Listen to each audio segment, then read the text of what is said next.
औज़ुबिल्लाहिमिनश्शैतानिर्रजीम बिस्मिल्लाहिर्रहमानिर्रहीम अस्सलातु वस्सलामु अलैका या सय्यदी या रसूलल्लाह व अला आलिका व अस्हाबिका या हबीबल्लाह। मैं ज़ैद इमरान जलाली किबला डॉक्टर साहब दा खादम ड्राइवर तकरीबन मैं 2013 तो लाके हुण तक मैं किबला डॉक्टर साहब दे नाल हाँ। ते एक पोस्ट चल रही है जिदे विच डॉक्टर साहब दे बारे बकवास किया गया कि जिहड़ा उन्होंने गड्डी शराब पकड़ी गई है तो ड्राइवर तो किबला डॉक्टर साहब दो भाग गए तो नस गए, ये होया वो होया। कुछ ज़रात फ़ोन कर गिरफ्तार हो गए। ऐसी कोई गल नहीं, कोई हकीकत नहीं है, झूठी पोस्ट चल रही है। ये किसी मुतदी पैदावार की या जिस भी की है पोस्ट वायरल या बना के वायरल की है, ये झूठी है, झूठ तो मबनी है कि ये पोस्ट जी है ना, ये कोई हकीकत नहीं है। डॉक्टर साहब अल्हम्दुलिल्लाह डॉक्टर साहब का एक किरदार एक शख्सियत रोशन है अल्हम्दुलिल्लाह। पूरी दुनिया जान दी डॉक्टर साहब को कि डॉक्टर साहब की शख्सियत को जान दी है।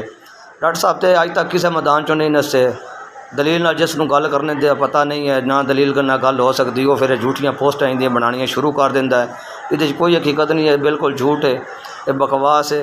ये तो थुक्कां सट्टियां वैर पूरे नहीं होंदे, थुक्कां सट्टने वाली गल है।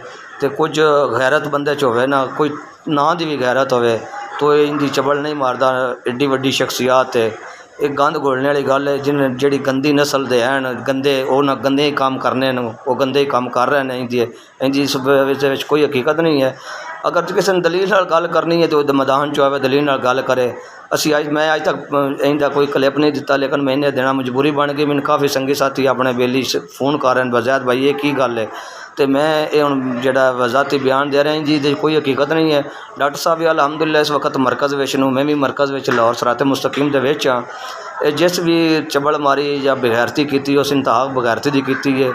तो इस थोड़ा सारा गैरतमंद बंदा जोड़ा होंदा ना, जिस थोड़ी सारी रत्ती बराबर भी गैरत होवे ना, वो भी इंदी चबल नहीं मारदा। लिहाजा ये कोई हकीकत नहीं है, ये सब झूठ है, बकवास है। तो होश दे नाखन लैन ये बंदे जोड़े ना, होश तो कम लैन, इन्होंने होश ही कोई नहीं है। इन्हों की मत मार छी के भला डॉक्टर साहब इन्होंने होश उड़ा दिते हुए दलील नाल काम करके डॉक्टर साहब दसिया है व पुत्रों अंज नहीं अंज होना है। वो अपने की बेगाने की सारे जोड़े डॉक्टर साहब के खिलाफ न वो कोई ना कोई चबल मारते रहते हैं, कोई पहली चबल नहीं है। लेकिन मैं बड़ा सख्त अल्फाज भी इस्तेमाल कर सकता, लेकिन नहीं कर रहा, क्योंकि फिर डॉक्टर साहब की शख्सियत असर पाता है। इंदा वेखो जुनांद नाल बंदा होंदा तो इंदी चबड़ा मार रहा है वो, लेकिन जिस भी चबल मारी उस अपना पता नहीं किस दी औलाद है, वो पहले अपना बाप तलाश करे कि मैं किस दा पुत्र हाँ, कितों मैं मेरी माँ ने चुनिया तो कितों मैं लिया। सो कोई चबड़ मारने की इंतहा भी होंगी, कोई अब होश तो कम लो, बकवास करते हैं झूठे चबड़ा जी हो।